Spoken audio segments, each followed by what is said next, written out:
هنا بقى دلوقتي علشان نعمل البرنجان البانيه.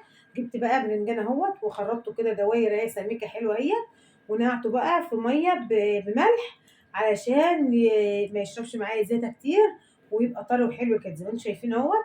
دي كده عمايل البرنجان البانيه، وهنشوف بقى بقيه الخطوات، بس انا حبيت اوريلكم علشان اسيبه يتنقع شويه. ويلا بينا نشوف نكمل بقية خطوات طريقة عمل البتنجان البانيه ازاي. متنسوش بقى تحطوا اللايك لو انت لسه جديدة معايا في القناة، وتعملوا اشتراك وتنوروا في قناتي، هكون سعيدة جدا بوجودكم معايا في القناة. يلا بينا نشوف هنكمل ازاي بقية عمل البتنجان البانيه. دلوقتي بقى علشان نعمل البتنجان البانيه اهوت، زي ما انتم شايفين جايبة كورن فليكس اهو، وعندي هنا بقى معلقتين دقيق ومعلقة نشا وبيكو فيجيتار، وراح حطيت برضو شوية بهارات كده. هعمل الخلطة ديت علشان نعمل فيها البانيه.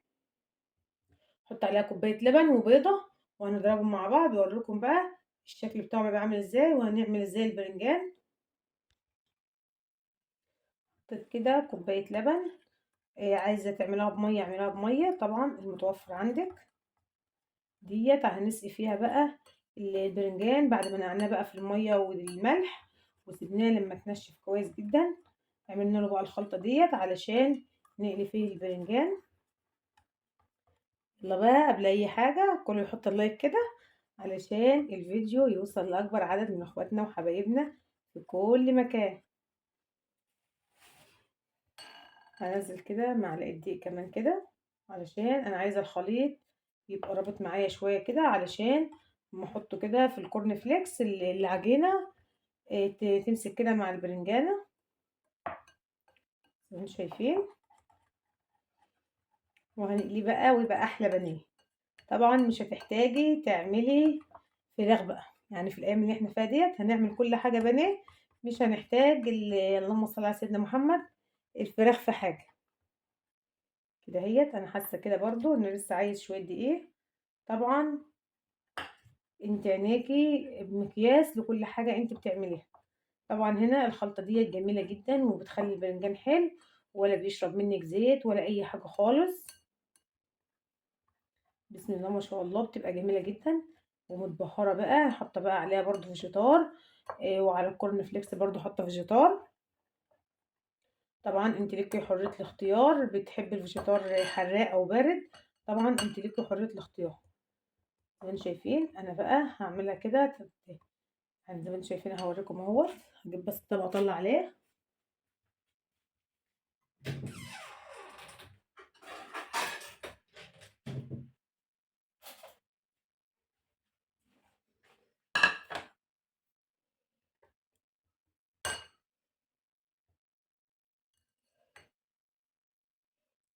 كده اهوت، وعلى طول في الكورن فليكس.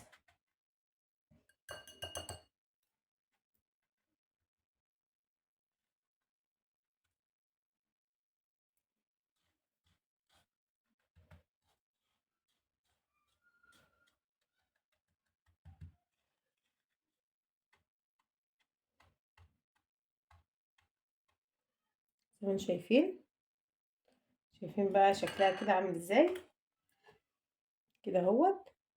هعمل بقى كمان برضو واحده معاكم. بسم الله.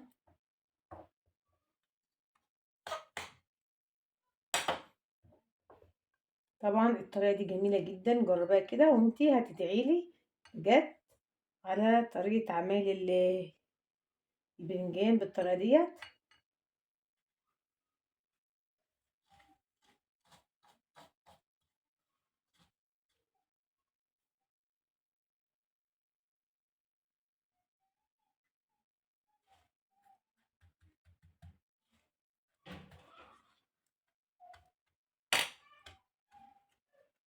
شايفين الجمال، شايفين عامل ازاي.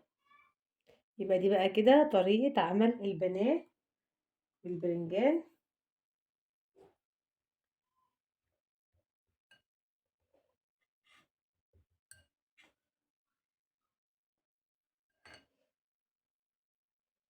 طبعا انتي لازم في كل الاوقات كده تخترعي كده وتعملي ايه حاجات حلوة كده وموفرة في نفس الوقت. يعني طبعا مفيش بقى ارخص من البانيه دوت. هو بانيه برضو، يعني هو كله بانيه دلوقتي، يعتبر ان هو كله بانيه اهو. كورن فليكس، كل حاجة.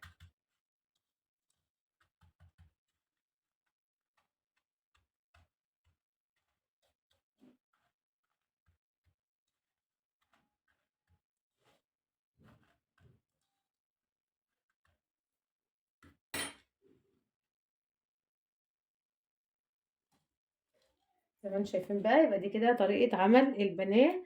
هحمر بقى معاكم واوريكم الشكل النهائي عامل ازاي. شايفين بقى البانيه بقى عامل ازاي؟ شايفين بقى الخرفشة؟ يا سيدي يا سيدي على الجمال والحلاوة. يلا بقى، لو الفيديو بقى عجبك النهارده ما تنسيش بقى تحط لي اللايك. شايفين؟ احلى من البانيه بشويه. جبت بقى منديل مطبخ كده وطلعت البانيه بتاعي بقى عليه، وهبهرهم بقى النهارده كده بطريقه البانيه. شايفين بقى البانيه؟ يا سيدي يا سيدي على الجمال. كده هو طريقه عمل البانيه، البرنجان البانيه. مفيش بقى احلى من كده ولا اروع من كده. شايفين؟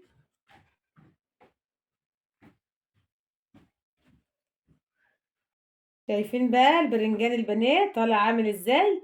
مفيش بقى احلى من كده ولا اروع من كده. يلا بينا نشوف هنعمل الطريقه ازاي. ولو الفيديو عجبكم متنسوش تحطوا اللايك وتعملوا اشتراك وتنوروني في قناتي. هكون سعيده جدا بوجودكم معايا في القناه. ويلا بينا نبدا الفيديو ونشوف عملنا البانيه الجميل ده ازاي. ودي بقى كده طريقه عمل البانيه بالباذنجان. دي كده بقى الباذنجان البانيه زي ما انتم شايفين عامل ازاي. ولو انت عايزه بقى تشوف الطريقه كامله هتشوفيها على قناتي على اليوتيوب. وده كده بقى طريقه عمل البانيه بالباذنجان زي ما انتم شايفين. مفيش بقى احلى من كده ولا اروع من كده. ولو عايزه تشوفي بقى الطريقه كامله شوفيها على قناتي على اليوتيوب. هي وبس اشجان زي ما انتم شايفين. يا سيدي يا سيدي بقى على الجمال. ادي بقى الباذنجان البانيه عملناه بكل سهوله. يلا بينا نحط اللايك كده اللي لسه محطش اللايك. وده كده حمرت اهوت من غير كورن فليكس. طبعا عشان لو ما عندكيش كورن فليكس ولا حاجه وعايزه تعملي دي الطريقه اهيت. شايفين عامل ازاي؟ يا سيدي يا سيدي على الجمال. ده البناه ولا بلاش؟ شايفين؟ يعني بصراحه زي ما بيقولوا الجمال عدى الكلام. كده اهوت من غير كورن فليكس. شايفين؟ يا سيدي يا سيدي. يلا بقى كل يحط اللايك على الجمال والحلاوه دي.